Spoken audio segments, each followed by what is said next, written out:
Okay, it's February 26, 2026, 2626. Oh, nice. We're at the Clinton County Historical Association upstairs for another speaker, and today's speaker is a lady with a book. First of all, what's your name? Sandra Weber. All right, I was going to say Weber. See, that's That's why I always okay. ask what your name is. It's spelled with one B. So Yes, 1B, yes. I suppose you get called Weber once in a while, Once in a while. but not tonight. No.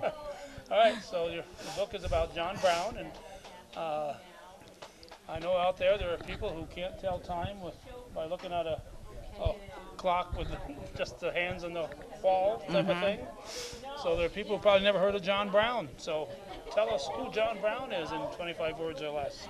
Well, John Brown is most known as a famous but often controversial figure in American history because in 1859, he and a small group of 21 men attacked the Harper's Ferry U.S. Arsenal and Armory in Virginia at the time, and eventually they were captured by the Marines. They were tried. 10 of them were killed in battle, and the rest were tried. John Brown was tried and hung and brought back to North Alba and buried on December 8, 1859. They got the John Brown farm just outside of Lake Placid. But why was he doing this? What was his point? Why did he didn't tell us why he did that. Well, my point is that, there's a lot of people who have spent many, many decades trying to figure out why he did that. And what I became interested in is to understand why he did that, you have to understand who he is. And the part of that story that's never really been investigated is what was he doing in the Adirondacks? And what was his family doing here? And what was their life like? And so I wanted to understand those human beings and why they were doing what they were doing. And that helps answer then why he did what he did. Yes, he was an abolitionist, but I don't think we mentioned that. He was an abolitionist, right, so he was trying to fight slavery. Right. And really, his whole family were committed, number one, for adherence to the cause of freedom.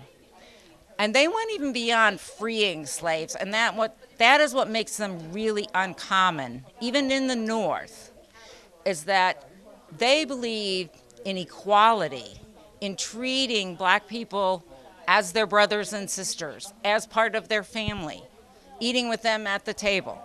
Social equality, which even abolitionists in the North at the time, most of them didn't believe in social equality. Right. Just set them free, but not in my Set them neighborhood. free, exactly, exactly. And so they were very, very different in that respect. Yes. We've got a famous person from who was born in Champlain named Yehudi Ashman, who years before that set up the country of Liberia to take the freed slaves and bring them to Liberia. Right. But Frederick Douglass and other black people were saying, no, this is my home, right? This is where I was born. Right. And that's part of the reason why John Brown came to the Adirondacks. There were some new black settlers in North Alba near Lake Placid. And he came there to try to help them, to teach them farming and survey their land, and to help them make a go here in the Adirondacks. Okay, I'm sure you'll get into a lot of this. Absolutely. You've done books before. I just saw Paula Gooley over there getting a book signed. This is my 11th, and I have a 12th coming out in a few months, which is a follow-on to this John Brown book, which is going to be the entire history of the John Brown farm, that particular place, and what happened there after the Browns left. Because there are all kinds of meetings there, celebrations there, pilgrimages to John Brown's grave, all kinds of incredible speeches by famous people right there in North Alba at the farm. Okay. Now, are all your books related to Adirondack area, or what So I have 8 Adirondack books, which started with the Esther Mountain book that I just signed, which is great to see someone still reading that one. Wow, that's great. And Adirondack women I've written a lot about. And the other ones are very different. That we don't even, from another life of computer science. Okay. I shouldn't say that. And another one on the woman's suffrage statue that's in the U.S. Capitol. Oh, okay. All right. Was John Brown for women's suffrage? Aha. You've never been asked that, have you? Yeah. No, I have. It's not one to easily answer because I would say yes, but you can't work actively for every cause. You have to pick the ones that are that you're most passionate about. Yes. Okay. That was a trick question. I just wanted to be mean to you and ask you a No, trick that's one. okay. I'm not going to check this, make sure you're still in the picture here. He believed in human rights for all. That's Right, irregardless of sex or nationality or creed or anything. And that John Brown Farm, last I heard, is still going strong in Lake Placid, right? Absolutely, So it's a good absolutely. place for people to go and visit. Yes, please, And yes. A whole lot more about his story. All right, anything else we should know before the event here? No? No, I can't think of anything else. All right, thank you very much. Thank you. We'll be listening close. Okay. Thank you. Crawl to the front here. I'm going to stand right here. I'm Helen Nurska. I'm the director of the Clinton County Historical Association. Welcome, everybody. I've known Sandra for quite a few years now. As it turns out, longer than we thought. We started working together on the suffrage story. I met her when she was Inez Mulholland, and she taught me all about that wonderful lady who frequented our Plattsburgh also. Sandra's the author of a number of books. They're out there available for you. They're all about local subjects, local women in the Adirondacks, and she does a wonderful job. She's been doing this for how many We years? won't say how many. Okay, a few years. And we're really pleased to have her, and this is the second time that she shared her book with an audience, so we're very lucky, and thank you for coming, and I'll turn it over to you. Thank you. Thank you, Helen. Yes, I fell in love with the Adirondacks. I was living outside of Philadelphia, Pennsylvania at the time, but I'm from New York State originally. Couldn't wait to get back here, and had a summer home for a while, and now I have been living with my partner David Hodges here, who will gladly take your money for the books, and then I'll sign them. And he's the one who looks like John Brown, kind of. That had nothing to do with our relationship. But anyway, I'm getting off the subject as I often will. So back to what, so we moved here, I guess it's been 13 winters ago. So I've been living my dream, living in a 3-season, 100-year-old log cabin that we try to keep heated in the wintertime. That's another story. But tonight I'm here to talk about my latest book, John Brown in New York, The Man, His Family, and the Adirondack Landscape. Thank you all for coming out tonight. Let's see if we can get to the first. Okay, that didn't work. Maybe I hit the wrong way. There we go. So, I never set out to write a book about John Brown. I thought, well, everyone else has been writing that. That's a little controversial, and I like to write about women just because they have interesting lives and stories that haven't been told. And this book, my research actually started with a woman, Mary Brown, who I've written about in Breaking Trail and all over the place. And I first learned about Mary Brown, who's John Brown's second wife, the mother of 13 of his children. Whoa. And the first wife had 7 children, 5 who lived to adulthood, and 5 who became stepchildren of Mary. When she married John, she was 17, he was 33. Wow. So she was mother to 5 stepchildren, and then had 13 of her own. So I was interested in Mary, and she's the one who really lived at the North Alba farm the longest. John was away traveling a lot. Mary's the one who was there doing everything, and so she's the one I was interested in her Adirondack experience. And that started 30-some years ago. I started researching Mary Brown. I was an artist in residence at Harper's Ferry for an entire month. I lived in Harper's Ferry, researching Mary's life and such. That was an incredible experience to really get to know Harper's Ferry, and it really helped me in writing this book in contrasting the Harper's Ferry John Brown with the North Alba John Brown. So I really was interested in Mary, but eventually I never got around to that book. Other books came along. I wrote about Mary here and there. And eventually, after I moved up here, I became more and more interested in the John Brown farm and the history of the John Brown farm, because I met so many people who didn't know the history of this monument or why that's there or whatever. And I knew all of that from my research into Mary and the family. And I said, it got to the point where I said, you know what, a book about the John Brown farm is needed more than a book about Mary. And I really became convinced of that. And so I wrote a book about the John Brown farm, but it was like 180,000 words, which is like 3 books, the publisher told me. You have 3 books here.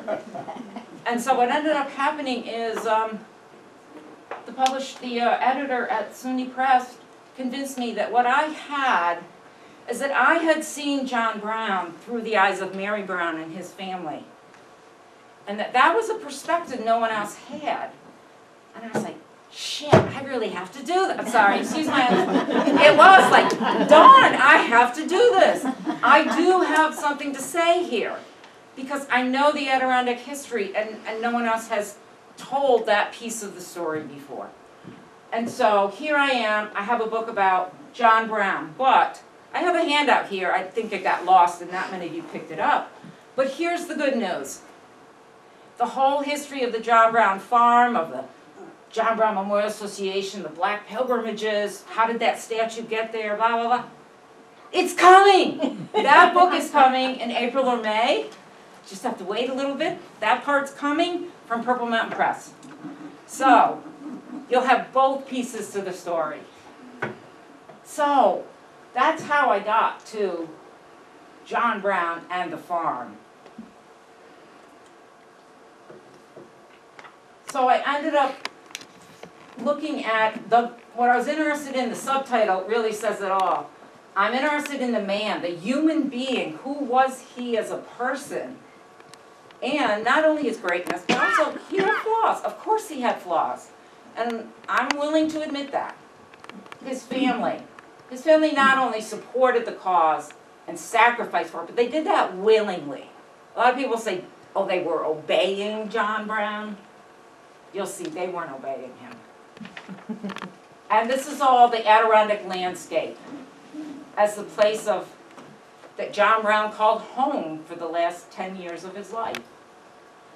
And in case, I think most of you probably know where I'm talking about, but there in North Alba, where I have the red arrow, there are 2 places that the John Brown family lived. First, they rented a place on lot 110, and then later they lived at lot 95, the lot that they purchased, and where the historic farm is today.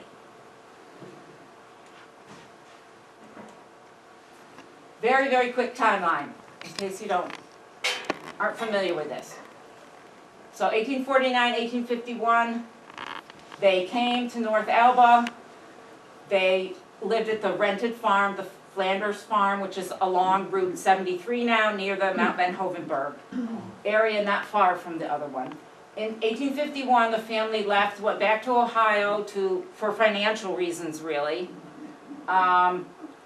Although Ruth Brown stayed here, she had married the local man, Henry Thompson, and so Ruth and Henry stayed here. So John Brown came back and visited them a lot, so he still was in touch with the area. And in 1855, he finally came back. Henry Thompson built a farmhouse for him, and they came to live at the John Brown farm. A few months later, John Brown went off to Kansas. He was in Kansas for most of 55 and 56. 57, 58, he's traveling around the Northeast, back to Kansas, Iowa, all over the place, trying to gather together money and weapons for his plans to fight slavery. 1859, Harper's Ferry happens in October. He and his men raid Harper's Ferry. John Brown is put in jail, tried, and he is hanged on December 2nd. And he is brought back to the farm and buried there on December 8th. The family stays there for a few years, but in 1863, all of the Browns leave the area.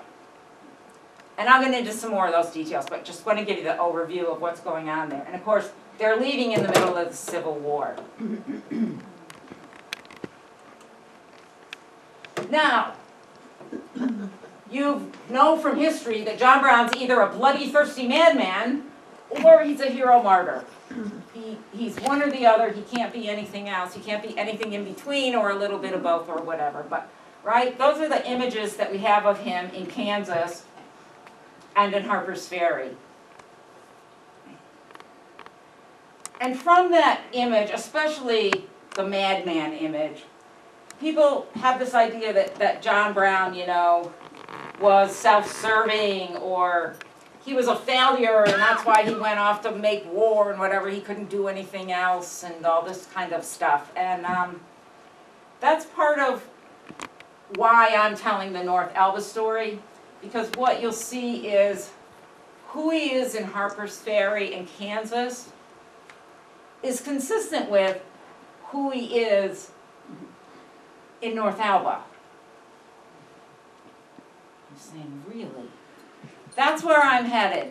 Who he is in the Adirondacks is who he is, and if you understand that, then you can perhaps understand, think about why he did what he did in the other places. So why is North Elba important part of the story? Oh, I just said that. How brilliant. So what it does, it puts John Brown and his family in time and place. So many people say so many things about John Brown and the family and whatever. And for the most part, they look at them through like today's eyes, through a different prism. And you can't look at them through that way. You have to put them in their time and their place. And I have concluded that they are common people.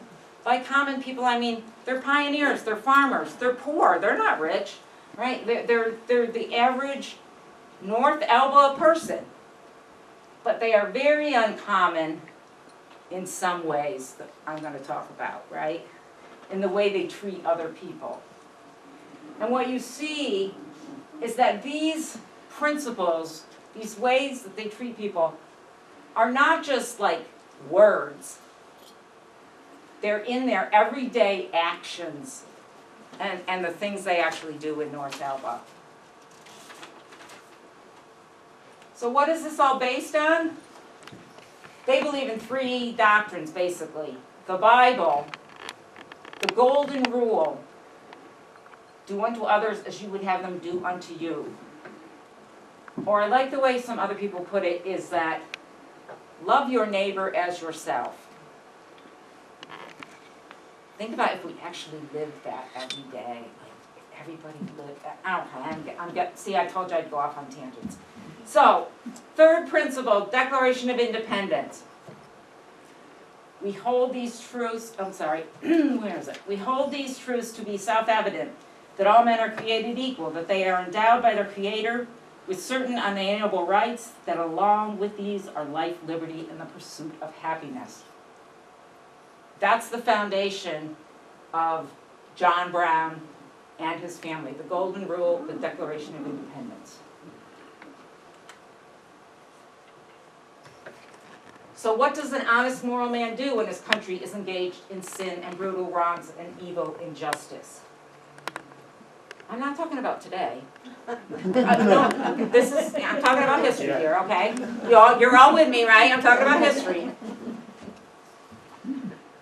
When we talk about the Harper's Ferry invasion, we don't always realize that, wow, isn't that the same question faced by our forefathers and mothers about the American Revolution? I'm just throwing stuff out here.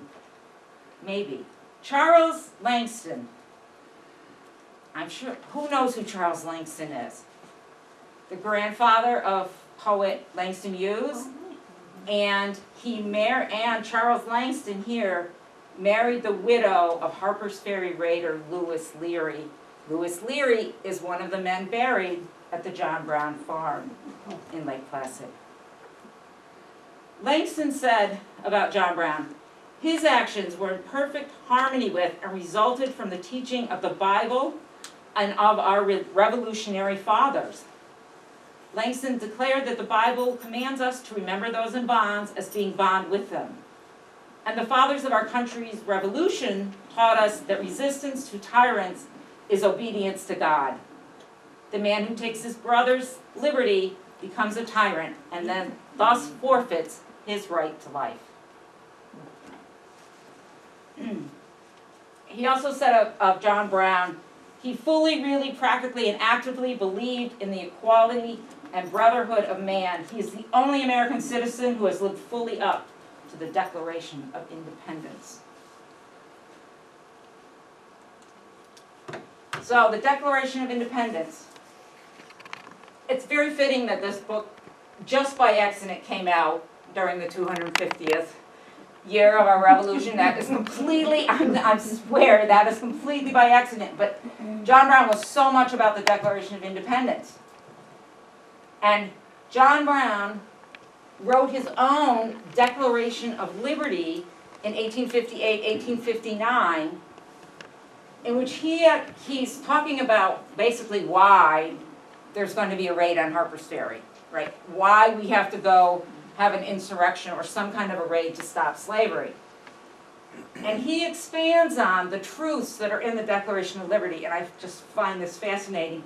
This document is actually on display in the American Museum of the Revolution in Philadelphia as a special thing this summer.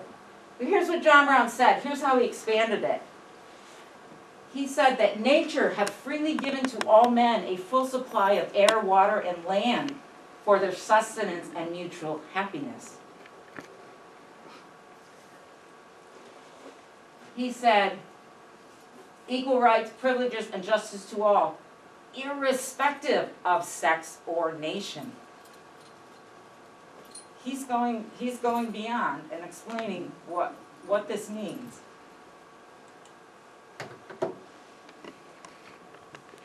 We hold this truth to be self-evident, that it is the highest privilege and plain duty of man to strive in every reasonable way to promote the happiness, mental, moral, and physical elevation of his fellow man. Their slave code is a shame to any nation. Their laws are no laws. They are basically a band of pirates. All we demand is our liberty and our natural rights. We will obtain these rights or die in the struggle to obtain them.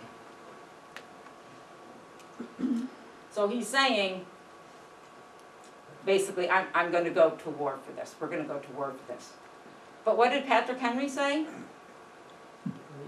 Give me liberty or give me death? Yeah. So Brown just can't be complacent anymore.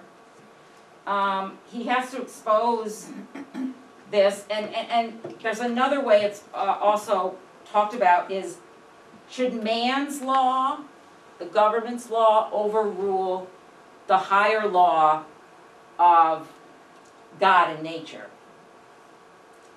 And Henry David Thoreau was really much into that same kind of thinking.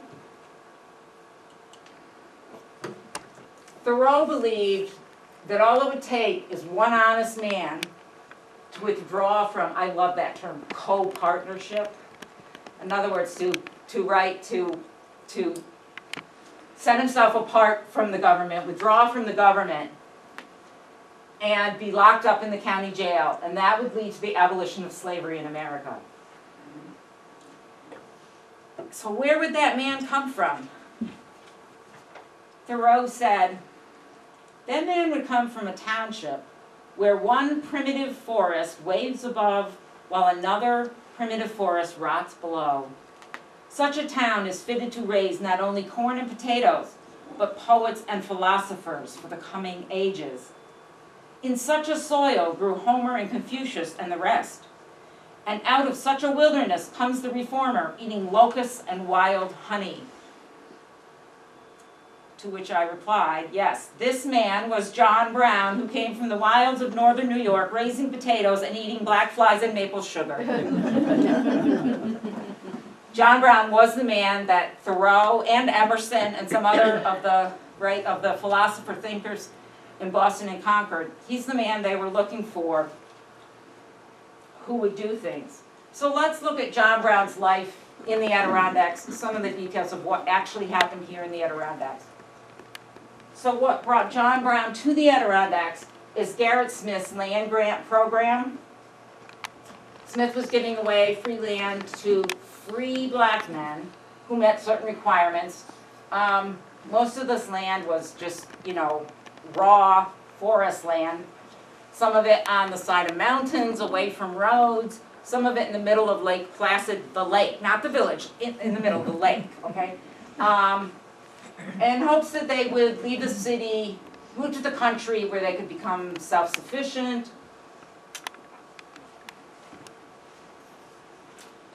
And part of that was that if they could make their farms worth $250, they could then meet the voting requirements for black men. White men had no property requirements, they could vote. So that's what was going on with that. Unfortunately, Garrett Smith had a grand dream, but he wasn't very practical, and he really gave the blacks no assistance. This land wasn't really worth much, and like less than 5% of the grantees ended up even coming up to the North Country for a while at all, okay? But two of the, shall we say, more successful enterprises were Blacksville in Franklin County, which was led by Willis Hodges, and John Brown, who came to Essex County to North Alba, and what he and one of the grantees, James Henderson, named that community, that black community, Timbuktu, with one O. But we can talk about that afterwards if you want to. So Brown came and surveyed their lands. He gave them money, he gave them food, he taught them how to farm. The women of the family worked together, they sewed dresses together, they cooked, they made butter, Brown hired black women as housekeepers for the family, and Mary was kind of ill. So some of the John Brown boys helped some of the black settlers build their houses. So they were very involved with this group of free blacks. And let me emphasize, free blacks. This was not about the Underground Railroad or former slaves or whatever going on in North Alba. This was about helping these free blacks raise themselves up and become self-sufficient, right? And have a better life. And Willis Hodges is, his story is a great story, and I don't have time to go into it, but there's a whole book, Free Man of Color, which is the autobiography of Willis Hodges. And part of the reason he went to Blacksville and whatever is he spent his time in Blacksville writing his autobiography. This book was written in the Adirondacks by this free black from Virginia, and his story and what it was like to be a free black in those times. And it wasn't published until decades later by his grandson. But I really recommend reading this book. It's a fantastic insight. Yeah, who knew? Who knew, right? I just also want to make the emphasis, when I say the Browns were uncommon, because they were more allied with black abolitionists than they were with white abolitionists. And so I just want to point out some of these people that you may have heard of or may not have heard of, and you didn't know they were associated with North Alba, perhaps. David Ruggles. He was part of the Vigilance Committee down in New York City. He's the man who helped Frederick Douglass escape to freedom. Ruggles was later beat up by a mob, greatly injured, for the most part lost his sight. He moved to the Northampton, Massachusetts commune there, which was a very interracial commune where Sojourner Truth went, etc. And he started up a water cure. And he claimed that he could cure all kinds of things. And remember, he couldn't really see much, but he used like his hands and could feel electrical charges. And okay, we won't get into that. You can read about that. But Mary Brown went to Ruggles' water cure when she was ill in North Alba. Remember, she's having babies constantly, okay? Why did the water cure help women? Because they got away from home, right? They got away from babies. They got away from, housework then was very, very difficult and dangerous. So, yes, but she chose to go to David Ruggles' water cure. Frederick Douglass was very good friends with John Brown, a great ally. I talked about John Brown writing the Declaration of Liberty. He also wrote a provisional constitution. And he wrote those documents while he was hiding out at Frederick Douglass's house in Rochester. He stayed there for like a month or two. So they're very, very, very, very allied. The other thing about Frederick Douglass is just before the Browns family moved to North Alba, they were living in Springfield, Massachusetts in 1847. And Frederick Douglass had heard about John Brown from other friends, and he sought out John Brown in Springfield because he wanted to go and meet this white man that everybody was talking about. Okay, think about that for a minute. Most people think that John Brown didn't become famous until Harper's Ferry, or maybe Kansas, that he wasn't really known. Well, maybe he wasn't really known in white abolitionist circles. He was known by black abolitionists. In 1847, Frederick Douglass is seeking him out, right? So he is known. And Frederick Douglass is quite impressed with John Brown and his family because they live so plainly. And the boys are washing dishes, and they think nothing of it. Okay, let me go on to Lyman Epps. Lyman Epps is one of the Timbuktu grantees, we might say the most successful of the grantees. His family stays. His son doesn't pass away until 1942, so they are there like forever. And Lyman Epps is very involved in the community. He helps start the local church, the local library. He is a very successful farmer.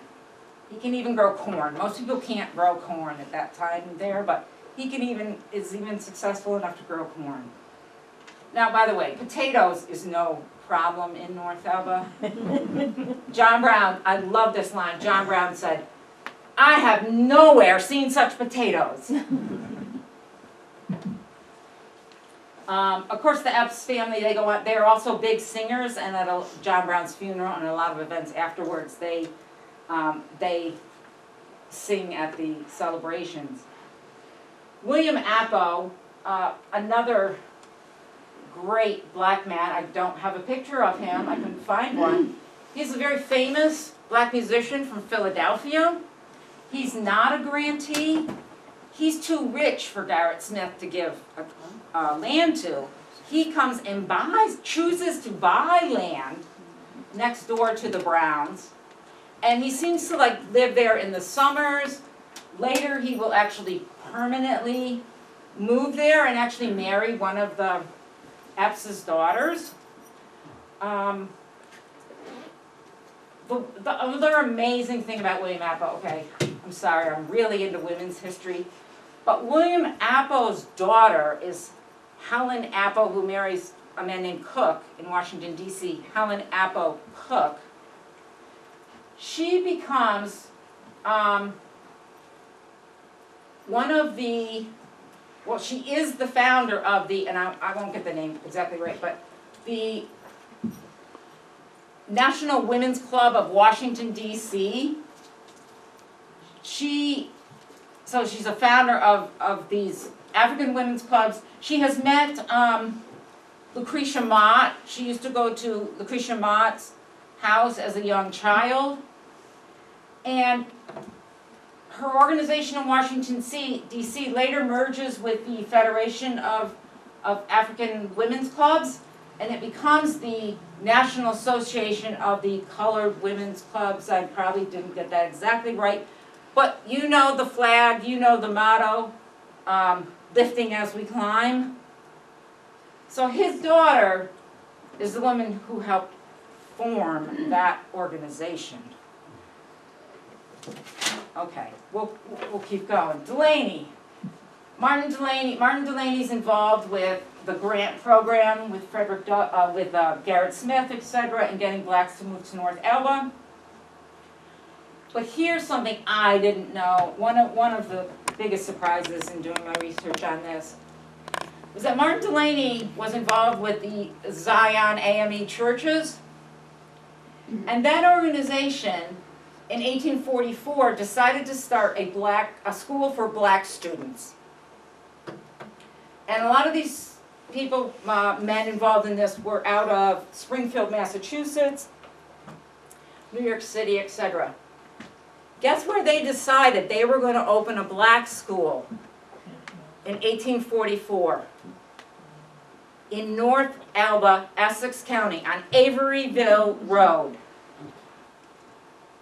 And they wrote a whole constitution for this school. It's like 18 pages long. They had all these grand plans and everything.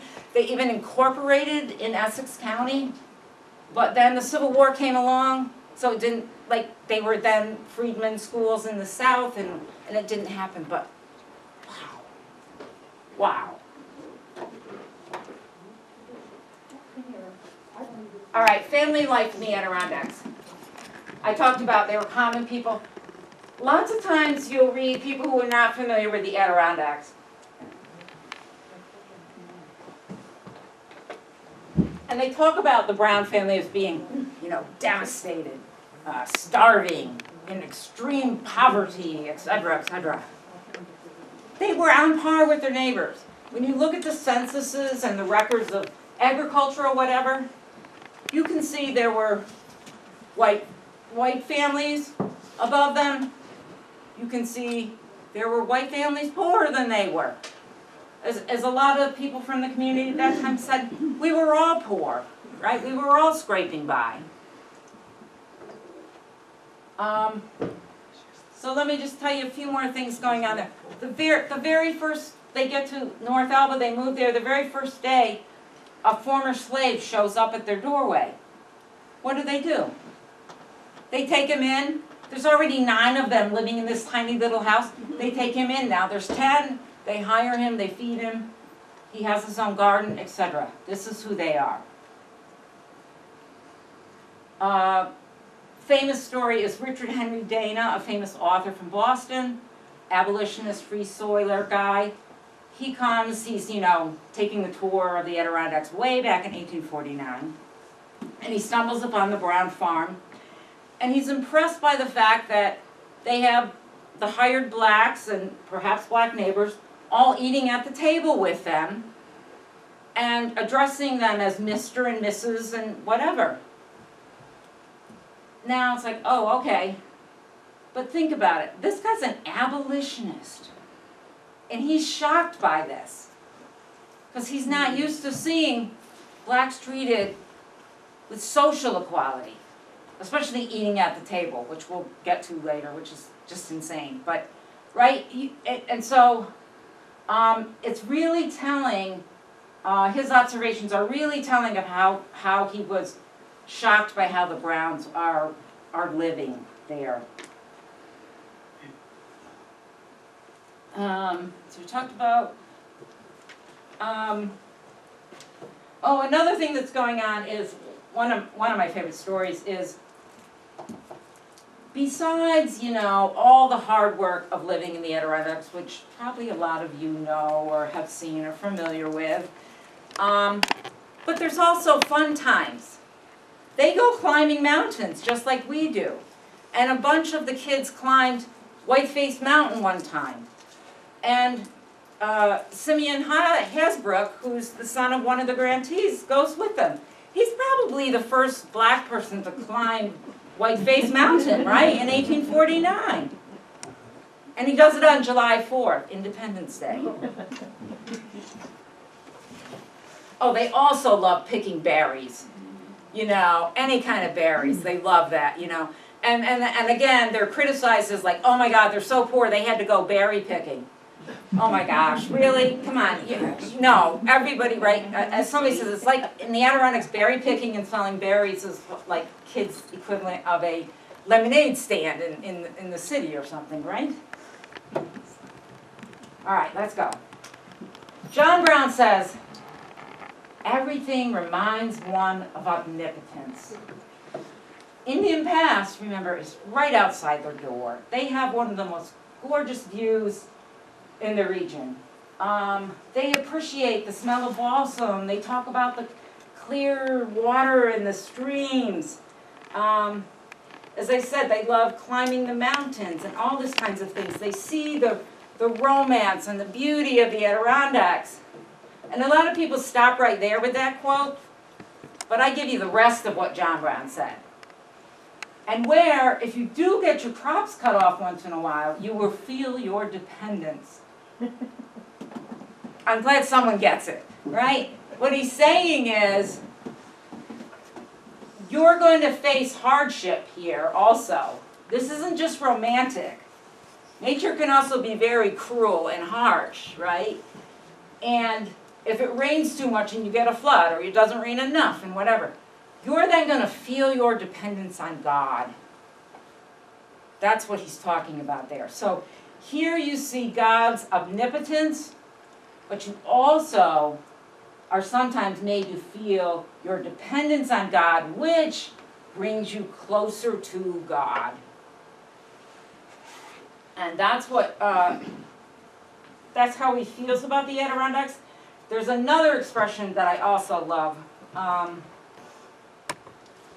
As I kind of said in the beginning, I came here to start hiking, and then I absolutely just fell in love with the region. Immediately, this is home. This is part of me. This is where I want to be. This is where I belong. And I never, oh God, sorry, I got goosebumps. But,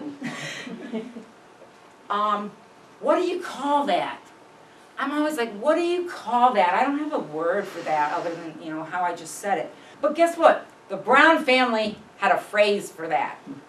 And they said that was a disease. And they called it Essex fever. And I hope they never find a cure for that disease. I really do, because, so that's what I have. I have Essex fever.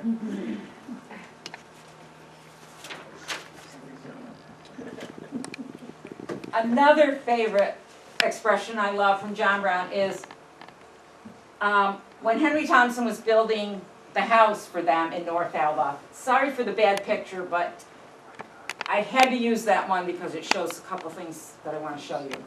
So when he's building the house, John Brown has all this advice for Henry Thompson. It's like, oh, you better get started peeling the logs because it's easiest to peel logs in the spring, and et cetera, et cetera. And Henry's like, I don't want to build a log house. I'm a carpenter. I'm going to build a frame house and whatever. But John Brown says to him, I would wish my house to stand square with the world, longest east and west, with doors opening through it north and south. I thought, wow, and like everything goes back to religious, Bible passages, everything like this, with square with the world and such. Now, Henry didn't actually completely abide by John Brown's wish. If you've been there, you can kind of also see from this photo. The doors don't open east and west. The doors open, the doors open east and west, and it's kind of facing north-south, right? But it's not really aligned north, square with the world. It's more aligned with Whiteface Mountain. Right? So it's almost square with the world. It's a little bit, as my daughter would have said when she was 2, it's a little bit tilted. It's almost square with the world, but it's aligned with Whiteface Mountain.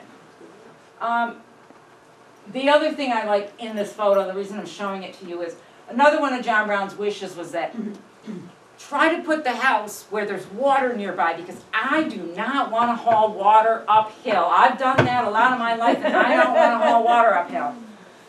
And so today, those of you who've been there, there's a big dam there at the farm now with the big pond. But originally that was just a little creek, and this is one of the few photos where you can actually see they had it slightly dammed up there where their water source was there next to the house. One more thing about Square with the World, that is to me quintessential John Brown. That is John Brown. He's so into every tiny little detail, minutia of detail. He's always giving advice to everyone.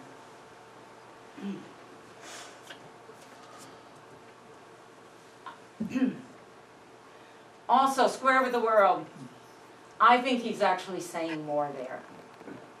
I think he wants himself to be square with the world. I think he's moving to back to North Elba because he is, again from the Bible, going into the wilderness, giving up all of his props and everything of society and his job, anything to do with business, and he's now putting himself in God's hands to show him the way to end slavery. And that's what he's doing by moving back to North Elba. So he's trying to put himself square with God, I think. This is what the farmhouse actually looked like. The photo I just showed you is later. This is the earliest photo we have of the house in 1867, which shows it with the addition on the right that Mary put on after John passed away. She was given a lot of financial aid and such afterwards, and she added that little wing. But this is what it looked like. You can see the big rock there, and originally this 5-board fencing. So, John Brown goes off to Kansas. That was not a planned activity. Why did he go?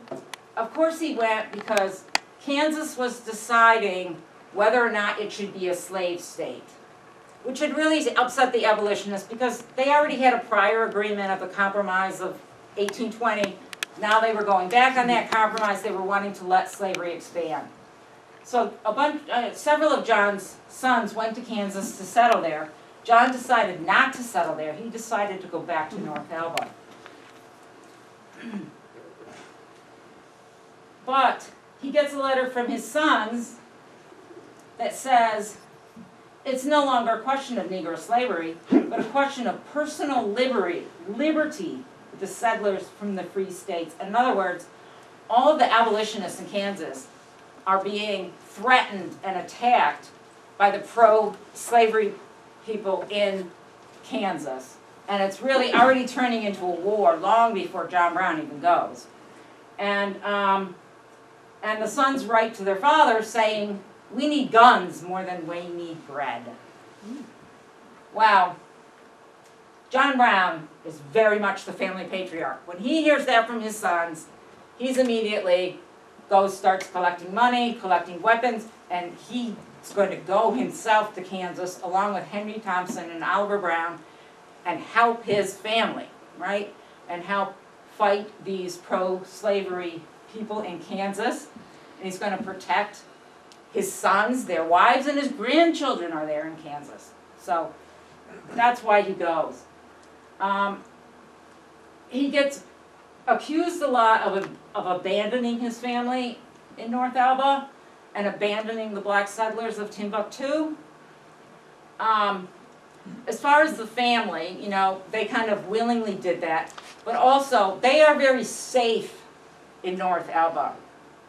And John Brown's going to stay away from North Elba, partly because when he becomes a wanted man with a bounty on his head, he's not going back to North Elba to show people where his home and his family is. So when people accuse him of abandoning it, part of it is to keep his family safe in this remote area. All right, so that's a part of that. As far as abandoning the black settlers, there's a decision to be made at this point, right? Am I going to help continue to help these few black settlers in North Elba? Or am I going to go help try to end slavery for the 4 million men, women, and children who have no rights and are basically in a brutal war? In Kansas, unfortunately, Frederick Brown is murdered. He's not even in the battle. He's not even carrying a gun. He's just outright shot. And later when the tombstone is put up at the farm, John Brown wants it to say, Frederick was murdered at Osawatomie, Kansas, for his adherence to the cause of slavery. And those words right there, I think John Brown is saying, you know, again, what it's all about for them. Adherence to the cause of slavery.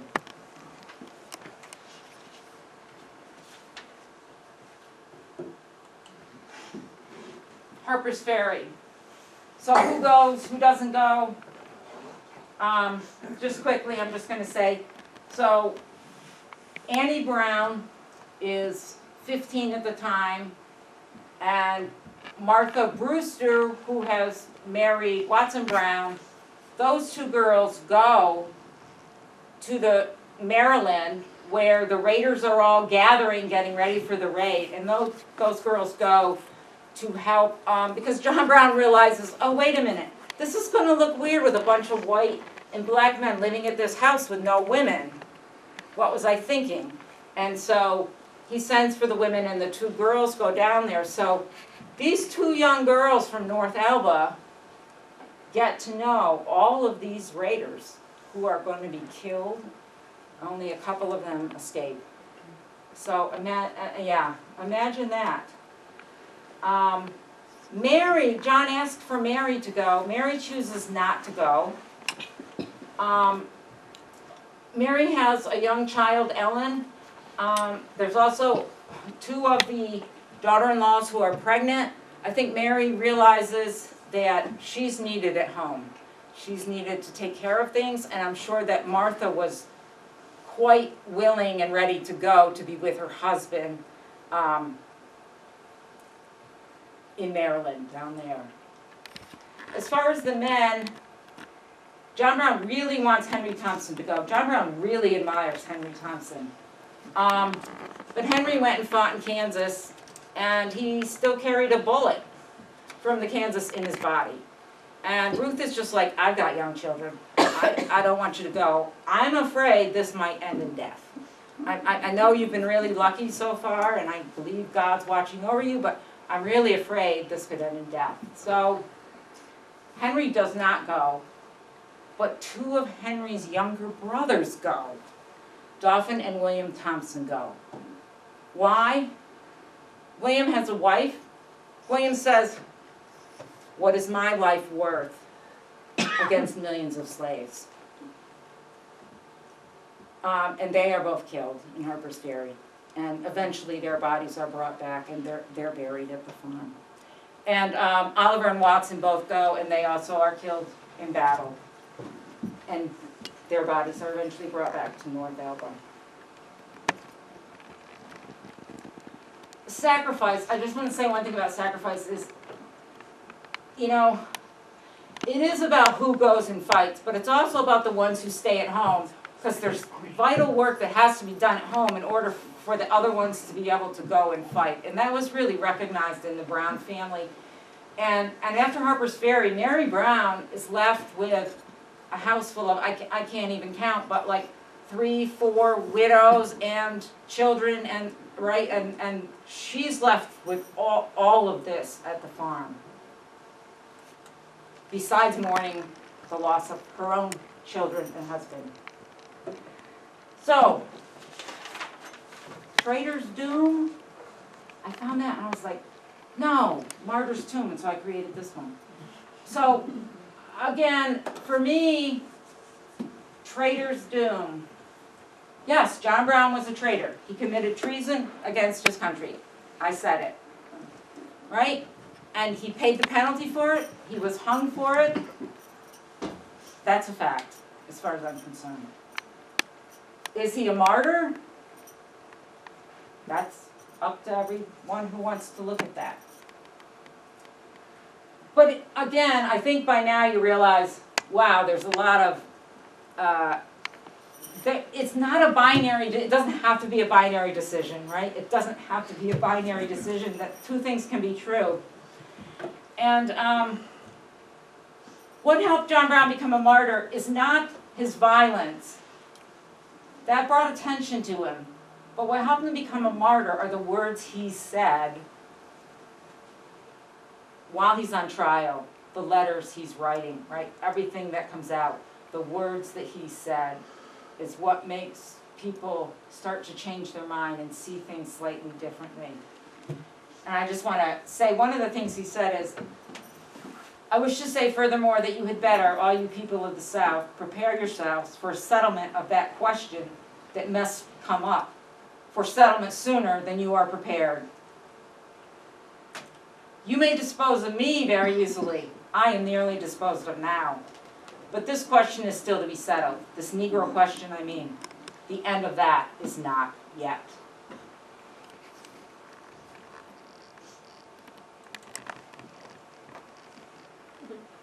John Brown's body is brought to the grave. Why is it in the Adirondacks? Everybody here probably says, well, of course it's in the Adirondacks. Of course. John Brown requested it to be in the Adirondacks. That's where he wanted to be buried, next to the rock where he prayed and read the Bible. However, that was not likely to happen at the time. First of all, Virginia didn't want to give up his body. They wanted to chop it into pieces, or they wanted to cut off his head and like put it on ice or something and put it in a museum as a warning to people of like, this is what's going to happen. So Virginia didn't really want to give it up. But Mary wrote a letter to the governor and said, I'd like to have the body for interment among the family, blah, blah, blah. And Governor Weiss said, okay, yes, I understand. I feel for you. And he agrees to turn over the body. That's great. But that means that Mary Brown has to go to Harper's Ferry and get the body, which she does, and she gets to visit John Brown in jail one last time the night before. So she gets the body. Now she's got to bring it 600 miles home, right? Through the South, where they keep being afraid that somebody had threatened to dump it from the train and put in a fake body and whatever, but that didn't happen. She gets it to Philadelphia, and there's mobs there, right? They want John Brown's body. I don't know what they're going to do with it, but they want it. She's facing all these mobs. Eventually, they sneak it away to New York City. But now the abolitionists of the North don't want to let it go to North Elba. North Elba's in the middle of nowhere. We can't get anything out of that. We can't get any propaganda value out of that. We want to have a big celebration and, you know, put up a monument. And Mary Brown says, no. Mary Brown stands up. Here's this woman grieving. All she must have on, she's a very quiet, plain woman to begin with, right? And she says, no, I promise. First of all, she promised Governor Weiss that she would take it to the farm and bury it among the family. But secondly, this is what my husband wanted. This is what he requested. And I want to obey his wishes. And so Mary is very, very stern with the abolitionists, and she brings it to North Elba, and it's buried there. But it wasn't meant to be. I think we should appreciate that. That wasn't it. Like, we take that so for granted, I think. But it was. This is why I like Mary Brown so much. I'm running late, so I'm going to kind of skip over. The neighbors, I'm just going to not go into all the details. It's in the book. But generally, the neighbors agreed that John Brown was honest in his dealings. They thought he was a good husband, father, community member. He was an honest man. He was good to do business with. But some of them didn't agree with his politics or his thinking on slavery. They thought he was a little deranged on the subject of slavery. However, I don't want you to think that everybody thought that way either.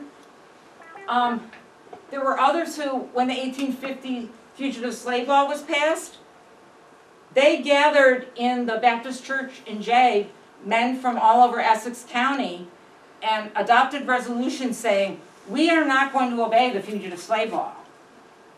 You know, so it went both ways. They had prayer meetings on December 2nd when John Brown passed away in Keene. So it went both ways there. And I don't want to get into any more details, but what that showed me is that when we think about the North, the South, again, these silos don't actually exist. And when you look at North Alba as an example, or Essex County, Clinton County too, I'm sure is the same way, there were pro-slavery sympathizers, there were abolitionists, there were radical abolitionists, there were people who just said, I just don't think it's something that we should break up the country over. You know, there were all kinds of various opinions, even in the Adirondacks.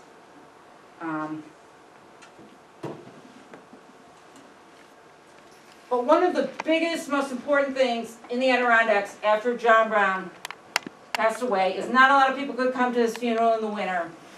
And so, for July 4th, 1860, the abolitionists, I can't believe they called themselves the American Insurrectionists, they called themselves. The American Insurrectionists are coming to North Alba on July 4th. And what I love here is that they're proclaiming the Declaration of Independence, inaugurated by General Warren at Bunker Hill and continued by John Brown at Harper's Ferry. Again, they're equating the American Revolution with what John Brown is doing, in that he's going against his government because he sees some great wrong that the government is committing. This was an amazing meeting. I forget how many people came. It was an enormous crowd. And I think Wendell Lansing was one of the head guys there at that meeting. But four or five of the Harper's Ferry raiders who had survived were there at the farm, including Osborne Anderson, the only black man to survive. And again, he stayed at the John Brown farm. The Brown family welcomed him in, and he stayed with them, and they made him stay until 4th of July so that he could talk at the July 4th meeting. And he stood up there at the July 4th meeting at the farm and said, you know, this is the first time that 4th of July and the Declaration of Independence actually means anything to me. And it's all because of John Brown, who treated me not as a mulatto, but as a man. And all those people, a lot of locals who were at this meeting, they made some resolutions, and one of those resolutions was to reaffirm their faith in the principles of universal freedom, and to reiterate their determination. And I didn't put that in capital letters and bold like it was like that in the thing. By all and every means, we're going to aid the slaves by all and every means, and in what manner, what actions is left to each individual conscience. That is really big, that leaving it to each individual conscience. That's also like, as far as who was going to go to Harper's Ferry and fight and who wasn't. It wasn't like, well, if you don't go, then you're not, you know, whatever. It's left to each individual's conscience to decide in what way they need to deal with this wrong that they recognize. And there's not one way that's right, one way that's wrong, but that each individual has to decide for themselves what their means is and how they should act. It's actually very difficult for the Brown family after John's passing. They are now celebrities. They're now national celebrities. These are common plain farmers in North Elba. And now they're national celebrities. Mary's not used to talking to anybody or expressing her views. That's not who she is. But she's expected to be like the proxy for John Brown all of a sudden. You know, so she does the best she can. Annie Brown is, Annie Brown is just, can't even speak after all of this, can't cry, like she is just in shock for a long time. And she's sent off to Concord, Massachusetts to school, and she's like, I can't learn anything, I can't even read a book, I'm just too like, and she comes back home for a while, and eventually she goes back out. So here's Annie Brown, remember, who's been to the Kennedy farm where all the raiders were. She lived with them. She's been really a part of all of this. And now she's had, so all these men that she knew have died. Her father's been hung, et cetera, et cetera. So now she's out in Concord, Massachusetts, meeting Henry David Thoreau, Ralph, Emerson's. She's going to Franklin Sanborn's school. And she's rooming with Louisa May Alcott. And it turns out they have a lot in common. Like, picture the two of them. So Louisa's a little older here. Louisa's like 29. She's not famous yet. Right? They actually have to take in boarders like the Brown children in order to keep living. So Louisa's like 29, so Annie would be like 18 at this point. But they like play cards together and stuff in their spare time. They play Old Maid. And as the Civil War is getting ready to start, they see the boys with all their swords out in the streets and, acting all manly and doing this and that. And Annie and Louisa May are going to each other like, boy, I wish I was a man. I'd be out there, doing whatever. But because we are the weaker sex, we're going to have to take some other role, I guess. And it's just, it's something else for John Brown's daughter to end up with Louisa May Alcott. Yes. So the Civil War starts, and the girls go back home, of course. And then comes along the John Brown song, which is not originally about this John Brown, right? It's originally about some soldier who happens to be named John Brown, but once people hear it, they think it's about this John Brown. And that's not necessarily good for the Brown family.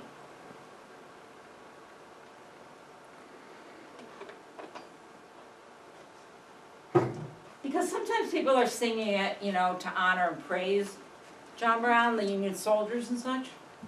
But some people sing it as a taunt to the family. Right? As what's happened to your father and your family. And they are, so, this celebrity, they are seen either as like great heroes who have to, adhere to what their father was, in a sense, live up to that. Or they're treated as enemies, right? And really bad, evil, dangerous people. It's a really hard existence for them. Let me tell you what happened to Salmon Brown. Salmon Brown was asked to get together a regiment of men from North Elba to go to Plattsburgh and fill out the regiment. And so he's forming Company K of this regiment, and he's going to get an officer's position when he does this. Excuse me. So he goes and gathers all the men. He fills the company. They all walk up to Plattsburgh, and oh yay, yay, yay! Now the regiment can go off to war.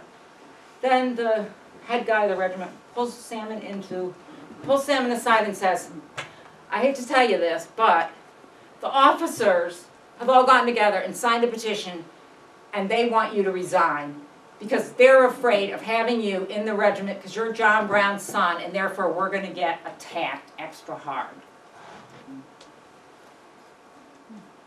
And so Salmon is forced to resign and go back home again.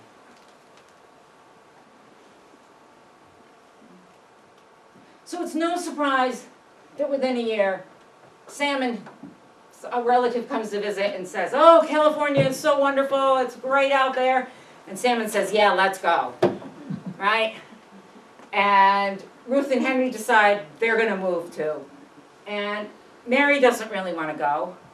This is John Brown's grave is there. This is her home. This is where John Brown wanted her to stay and whatever. And at first she thinks that she's going to dig up John Brown's body and take it with her to California.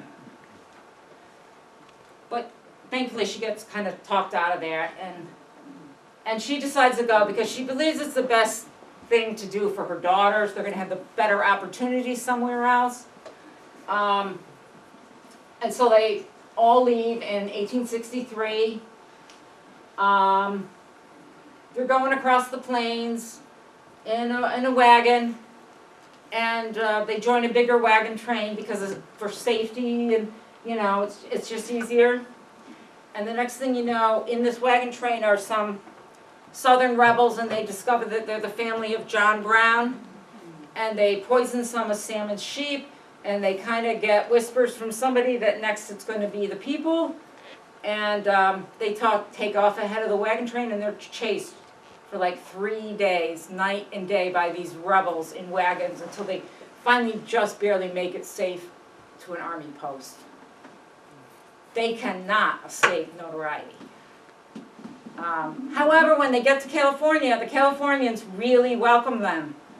And they even end up building a house for Mary Brown and her family. That's my story. So, the John Brown Farm, State Historic Site. So, Mary leaves the house. She cannot sell it. A friend of the family lives there for a while and buys it in 1866. However, Mary holds on to ownership of the graveyard.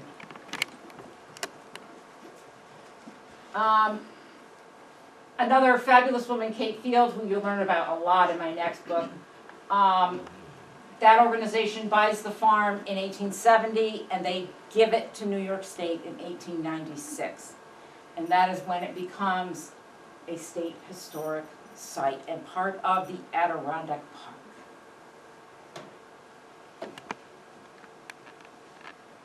I'm going to end there.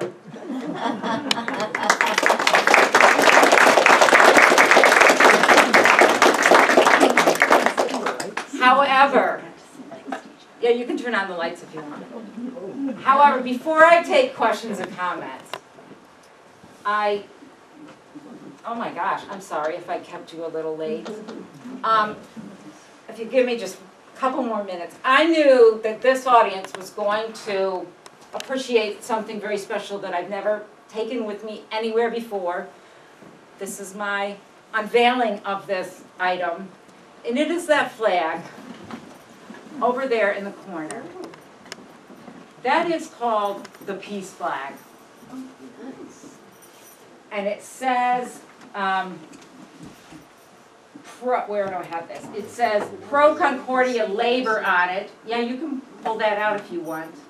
Which means I work for harmony, or I work for peace. And some of you are probably sitting here going, oh my gosh, she's got a peace flag and she's talking about that guy, John Brown, with the gun. They are not separate. That's the point I want to make. I know a lot of you from the Centennial Suffrage Auto Tour about women's suffrage, Helen, Jackie, lots of others in here. We had the great celebration of women's suffrage. Women's suffrage, women's rights, black history, civil rights, class issues, which underlie all of it, I think. All of these human rights issues, the peace movement, which we don't talk about. We don't know the history of the peace movement. I didn't until a few years ago. These are all interrelated. And I have a great friend out in Michigan who's a professor out there of philosophy, and she started the Cora de Brazzi Foundation a few years ago. Cora de Brazzi is an American and an Italian, and she designed that flag in 1897 because she recognized that peace workers did not have a single unifying symbol that spoke about their work. And so she designed this flag because those colors, yellow, purple, and white, were not in any nation's flag. This is an international movement, if I didn't say that. This is an international peace flag. So it wasn't showing patriotism to any country, but it was universal. And now, of course, those colors, my friends in the room know, oh my God, that's the basis of the National Party's women's flag. Yeah, that's the suffrage flag. Yeah, but this came first. The peace flag came first. Isn't it? Like, that blew my mind when I saw this flag. That came first. And it has on it, up at the top, the dove thing, and then you see the two hands. No, the two hands, it's a woman's and a man's clasped hands sustained by a pair of dove wings, cementing the loving bonds of universal brotherhood without respect to creed or nationality. And now here's the link to John Brown. Okay, what does that have to do with what you're supposed to be talking about? So, Cora de Brazzi was a member of the International Council of Women. They actually started in 1888. And Adelaide Johnson, who sculpted the women's portrait monument, are you with me, Jackie? Yes. Who sculpted that women's monument that's in the U.S. Capitol. Adelaide Johnson was one of the founders of the International Council of Women and a lifetime member of that organization. And so was Susan B. Anthony. Susan B. Anthony loved this flag. Susan B. Anthony, May Wright Sewell, all these leaders that you've heard of. Listen to what the mission of the National Council of Women was in 1888. We hereby unite ourselves in a confederation of workers committed to the overthrow of all forms of ignorance and injustice. And the application of the golden rule to society, custom, and law. The golden rule. Love thy neighbor as thyself. John Brown's principle. It's all connected. And what this Cora de Brazzi Foundation is about is, by the way, is connecting fragments of history to see these connections. Thank you. Thank you for listening. I do have the John Brown book for sale. It's normally like $33. I'm selling it tonight for $30. I'll pay the tax, I'll pay the shipping, I'll pay the cost of the book, and I'll give you a signature for free. Thank you. We have to go, but we have to. No problem. Thank you very much. Thank you. If there are any questions, or you're ready to just... Do I know Martha Swan? Yes, I know Martha.